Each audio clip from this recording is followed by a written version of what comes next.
Hi, everyone. My name is Fran. I'm the co-founder of Turnio, and welcome to another in a series of conversations on experiential hospitality.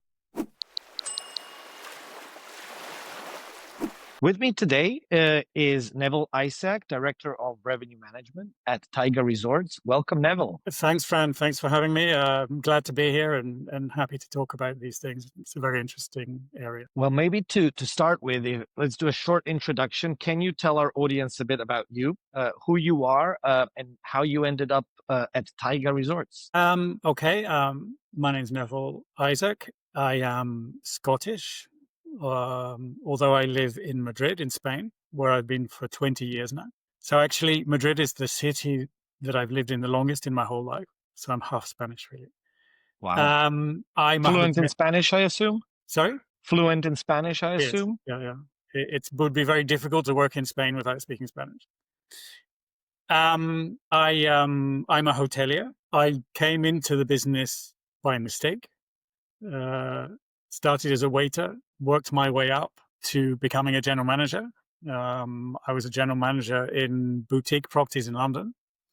Then I moved to Spain 20 years ago. Whilst I was in London, I started to specialize in revenue management. When I came to Spain, I was working in revenue management for a company called Hotel Res, which is a British company. And then I was 11 years in NH Hotel Group, which is a very large Spanish multinational, which is now part of Minor Hotels. And in NH, I set up the revenue management department in Spain and Portugal. I also worked in distribution in head office for a few years. And then my final few years in NH, I was working as the global director of revenue management tools, processes, and training. So I set up the training program, standardized processes, chose which tech was the best for us to use. So that was very fun. And then I took a leap over to the other side. I got bored I wanted to try something a bit different. So I moved to the dark side and became a vendor. So I worked for a SaaS company called BeyondX, previously called Beyond Price, and we commercialized a revenue management system for hotels. I did that for 5 years, during which we had COVID in between, which was fun. And interestingly, one of the reasons that I left NH is I wanted to try something a bit different within the sector, but it served for me to realize I had a great time there, but it served me to realize that my real vocation is on the accommodation provider side of things. I'm a hotelier at heart, basically.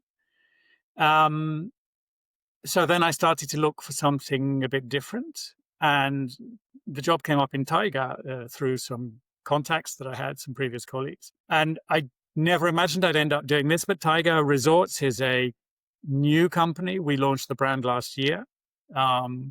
We work in the camping space, often called open air hospitality now these days. We've got currently 9 campsites that we own and operate in Spain. Number 10 is about to be plugged in. And there are several more in the pipeline. So our intention is to be the leading operator of campsites in Spain and Portugal. So it's similar to hotels in many respects and also different in some respects. So it's been a very interesting experience. It's great fun, a sector with massive potential. So I'm really enjoying it, I have to say. Fantastic. Wow. So from, being a waiter to being a GM to being a vendor or a tech person, back to hospitality and now being in camping, which is a fantastic area to be in. Everyone loves the outdoors today. And camp. I'm a big camper. I love camping. That feeling that you don't have to exit a room and then come back into it, but you're constantly outside. Something very special. Brilliant. So, as you know, on this podcast, we talk a lot about experiences in hospitality. And one of the premises that we base, our work on is the fact that people travel to experience things.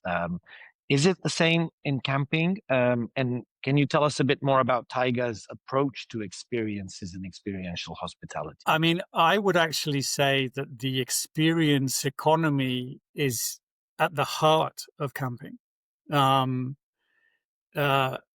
and more so than in hotels, actually. One of the things that surprised me, I wasn't a typical campsite customer before I started in Taiga. I think I'd been on camping when I was in the Boy Scouts, and then maybe once or twice in adult life. One thing that differentiates campings from hotels is that there's an incredible amount of customer loyalty. There's incredible engagement, and not via fancy loyalty programs and cards and points and things, but just by experience. And when people go to a campsite, you have this very close relationship with the destination. You have a very close relationship with nature. Most campsites, or certainly in our case, our campsites are in amazing natural destinations where you're very close to nature. And people go to have experiences in the destination. So it's very linked to open air, to experience, to nature, to sustainability. And you go to a campsite to have an experience. It's equally as important as what kind of accommodation you're staying in. And most campsites have various different categories of accommodation, but it's really about the experience that you have that when you're there. And this experience that you have creates loyalty as well. So it's kind of like a virtuous circle. And I was most surprised when I started in this sector to find out that the rate of repeat business in a campsite is exponentially higher than in any hotel chain or any hotel, much higher. And it's partly to do with the customer experience. Absolutely. I've been in the same campsite from the ages of 3 to the ages of 21, I think, with my family. Not just the same campsite, the same lot at the campsite. And what I've heard you just say, I think, is people decide on where to go camping based on the experiences in the destination they can do, based on the nature, based on that they can go fishing or biking or hiking. But also they decide on whether to come back based on the experiences that they've experienced or perhaps haven't had the chance to experience on their first, let's say, visit. So building loyalty, but also actually driving guest decisions on their stay, right? Exactly. I mean, it's interesting what you say, because we have people who've been coming for 40 years in the same week, in the same plot, in the same campsite. And there's fathers and children and grandchildren who are carrying on with that tradition. So, and that's to do with the experience that they're being provided with by the campsite. So it's And really would you say that experience is part in hospitality easy, hard, easier than rooms or camps, or harder than that? How do you manage that at Taiga?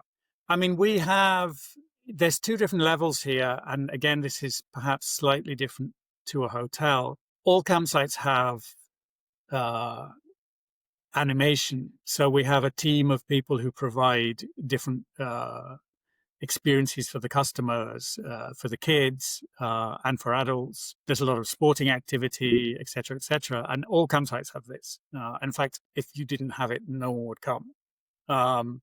But then what we also do at Taiga is we want to offer experiences additional to that. So in all of our campsites, we have agreements with local companies who provide experiences.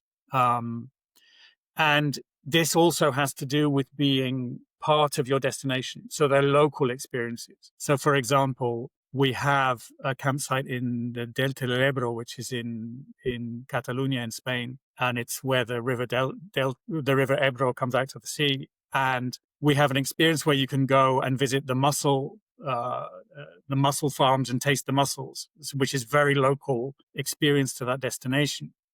In Tarifa in the south of Spain, which is famous for surfing, we have surf experiences, kite surf.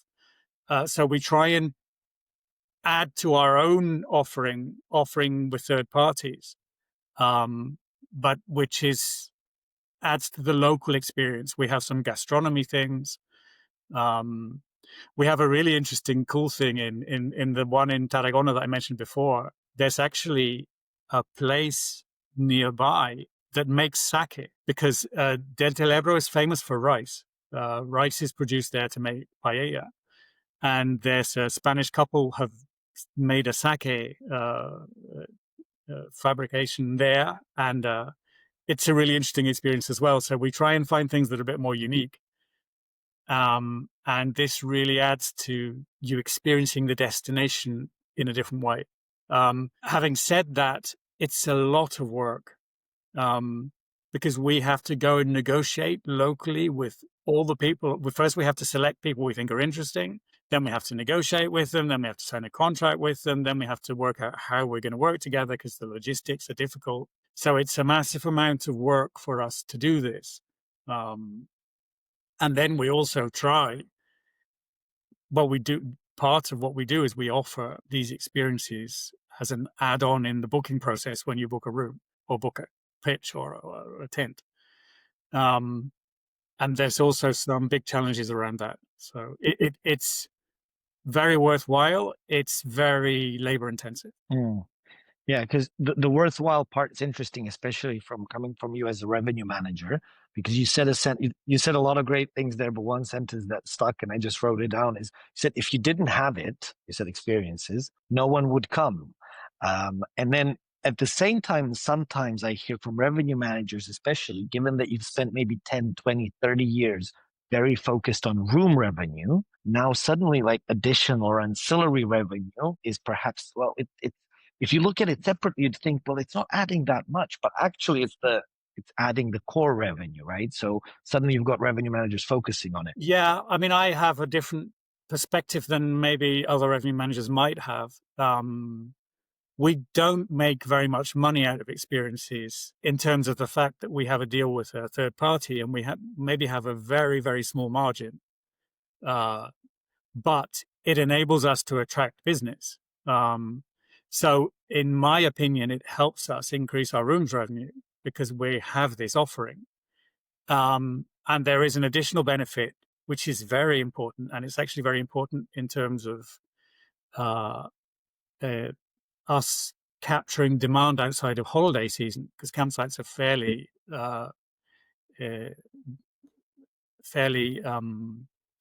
divided between high season and low season in terms of when people are on holiday. We capture a lot of group business midweek, in mid-season, in low season, because we offer packages, which is an experience with activities and gastronomy, and those people would go somewhere else. So even though we're not making a lot of money or margin on the activities, we're capturing a lot of demand when we really need it. So for us, the experience part and the activity part is central to our strategy. Fantastic. And I think the fact that you are mixing in-house and external activities, as you've mentioned, is so important for the whole ecosystem of tourism in a destination, right? Because it is an ecosystem. You've got people working perhaps at your resorts and campsites from the local community, but then you also have local businesses participating in it. And if you didn't have them, your guests wouldn't have anything to do. And if they didn't have you, they wouldn't maybe have guests and the ability to sleep anywhere, right? Exactly. Yeah. It's in that respect, it's a kind of ecosystem of local companies, and they're normally small businesses, local businesses. And it really sort of one feeds the other. And it's really good for business out of season as well, both for us and for them, because they have the same issues in terms of the fact that when it's not school holidays, there's a lot less demand. So if we can create packages and experiences to attract people from different segments, then that really works for everybody. Yeah. And you've mentioned some challenges. If we move on to a little bit on the digital or tech side, but also where guests are moving, you've obviously mentioned the challenge of having to source these providers and find them, and your local GMs usually know what's hot in the area at the time. You mentioned them negotiating and then actually managing that relationships. I'm guessing guests have to book this. There has to be some availability. Are there any other challenges then, let's say once you've set up those third-party providers, are there any other challenges, and maybe what kind of solutions help you or would help you or might help you in overcoming these? I mean, the big challenge we have once you've found the provider and once you've agreed a deal and once you've signed a contract, one of the big challenges that we have is how do we sell this? So we publicize all of these things on our website. So there's an area of our website dedicated to experiences, and we talk about all of the things that we offer. However, we also offer them during the booking process on our website. So when you book a room, then it comes up. You can either add extras or add activities. We occasionally sell packages. So all a package bundled together with different activities and different perhaps meals. But if, for example, you're going to our campsite in Lake Caspe, which is in Aragon in the interior, which is a place that's famous for fishing, and we're actually on the lake and we have boats. You might want to hire a boat, but if you're booking for 7 nights, you might want a boat for 1 day, and you might want it on the Wednesday because you're doing something that day. We normally don't have the capacity for that to be fully seamless. So you would book perhaps on the website. So you'd book a room, then you book, I want to hire a boat, but the rest of that process is manual. So it would come to reception, they'd get an email, reception would do something in a book, or it's not digitalized at all. So the experience of booking a room is seamless, but the experience of booking the additional add-ons that you're, particularly activities and experiences, is not seamless at all. So that's a big challenge. It's a big challenge also because a lot of our suppliers are small businesses and local, and they don't necessarily have a lot of tech. Because we could potentially do it, but often they can't. So it occasionally creates some issues. And also there's some issues in terms of not having real-time availability. So for example, in our campsite in Almeria, we have horse riding, and some people decide really quite close to when they want to go, hey, let's go and do the horse riding tomorrow. But if you don't have real-time availability, it's harder to make that booking, or it's more manual. So those are challenges that we're experiencing right now. And they do. Yeah, go on, please. Interestingly, campsites are generally run with quite a limited amount of resources and people, much less than a hotel. That was one of the things that shocked me when I arrived. Hotels have a lot more resources than in operations. So if we have very few resources, if they're dedicating their time to this, it's time that we're taking from something else, which perhaps is at least as important or more important. Yeah. And I remember from all my camping experiences that you have a lot less touch point with the campsite, i.e. you check in and you check out, but you might not see anyone from reception in the week that you're there. And whereas in a hotel, you pass by the reception every day, perhaps. Yeah. So I think technology becomes even more important then to get it right, so that the guest can have interaction with you as a campsite manager or as a resort through technology, if nothing else. Exactly. I mean, it's one of the big issues because actually, normally in a campsite, you pay for your stay when you arrive, or you pay even before you arrive. So you don't even have to check out potentially. If you booked a pitch, which is where you put your caravan or your tent, you don't have to hand a key back or anything. There isn't much interaction within the campsite during your stay, and stays tend to be longer. The average length of stay in summer is 7 nights at least. Yeah. But we tried to put, one of the things that we tried to do is in summer we put an activities corner. So we have a team who try to promote activities within the campsite, but you have to go there, and campsites are big. It's not like a hotel. Campsites are massive, so you might not even know it's there. So that's a bit of a challenge we have also. Yeah, and to those challenges, the way I think about it is there's something to do about pre-booking, right? So it's before the guest even decided. You need to inspire them to come. Then there's something during or after booking, but pre-stay, and then there's the at stay as well, inspiration. And then there's the whole process of booking, as you said. People, you mentioned, book accommodation seamlessly. Maybe they book their car rental or camper van rental or flights seamlessly. But then you tell them, oh, to book the horse riding, that's not going to be so seamless. That there we have to go into a whole, old school conversation. And the way we think about it at Turnio is it shouldn't be. So we need systems that can accommodate for both small, low tech providers and big, high tech calendars and providers. It should work for both.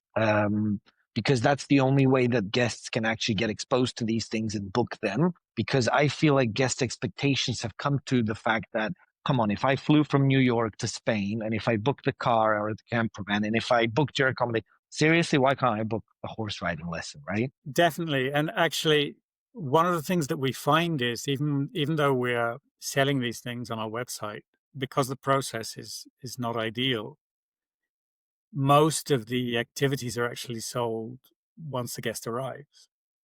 So the pre-sale is less than we would like.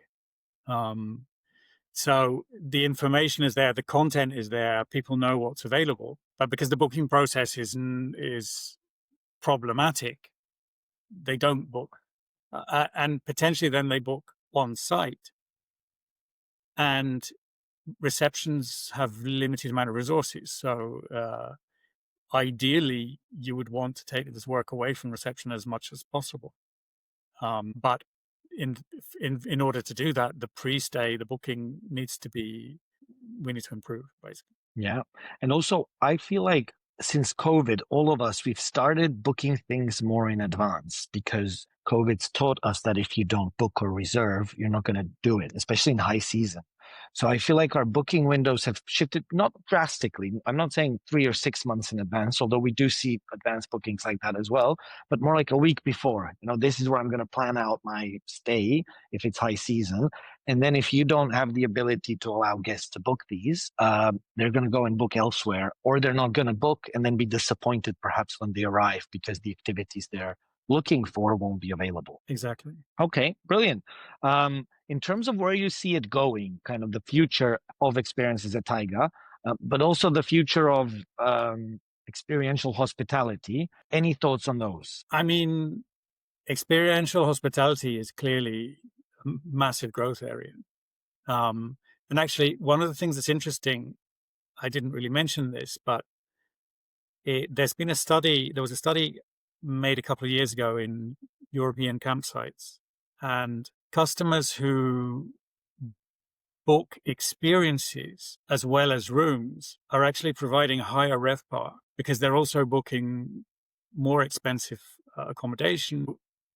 For campsites, it's a win-win. The more experiences you can sell, the more you're going to increase your RevPAR, and the more you're going to increase your ancillary revenues as well.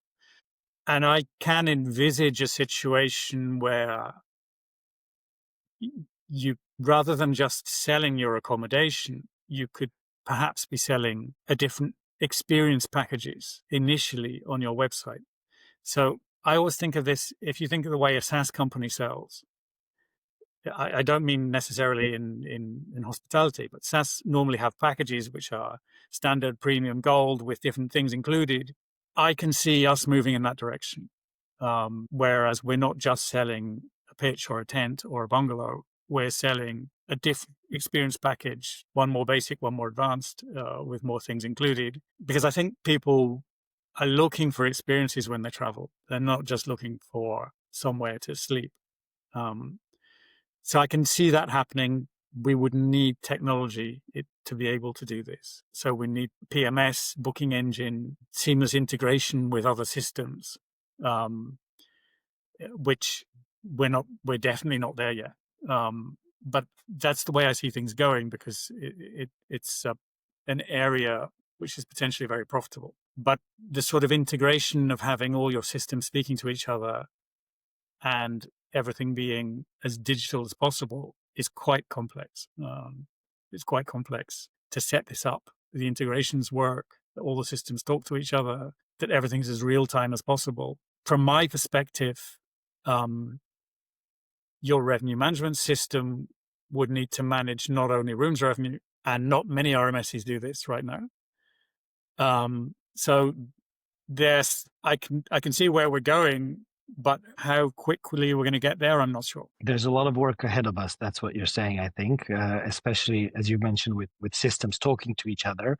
But also, I feel like experiences are somewhat different than your flights or than your hotels or rooms because there's so many variations in an experience. You know, whether it's private or group, whether it's a person, a unit, a van, whether it's a meal, whether so there is a lot of specificities to it, but the expectation is that you are able to book it just like anything else. Brilliant. Any final takeaways or thoughts from this conversation that you'd like to share? I found it super interesting. I've written down a lot of things from if you didn't have it, no one would come. To experiences are the thing that people are coming for rather than stay. Anything else that maybe we haven't touched on but that you wanted to share? No, I don't think so. All I would say is, if you've never tried camping, you should try it. That that is I've been converted. that I fully support, and I would say that as well, especially even if you're a family. Sometimes looks really difficult with small kids, but it's so much easier because you've got everything where you need it to be, and then your kids are outside all day, right? Yeah, it's actually for families, and at Taiga, our main segment is families, and it's actually fantastic if you've got small children because it's a safe area. You can basically open the door of your glamping or your mobile home, and the kids can run around. They've got activities to do. They're in a secure environment. They're outside. They're not playing on their tablet or their mobile phone. Actually, we don't have TVs in our accommodation, because we believe in a sort of outdoors experience. And for families, it's great. And you don't have this freedom in a hotel because you have specific hours for things, and you have to leave the room, and someone has to come and clean. The lunch is at a certain time, and all these sort of things we don't have. And that's part of the experience. Actually, going back to the conversation initially, it's a different experience. Definitely is. So, to our audience, go and try camping if you haven't. Neville, thank you so much for this conversation. It's a Thank you pleasure. for your time.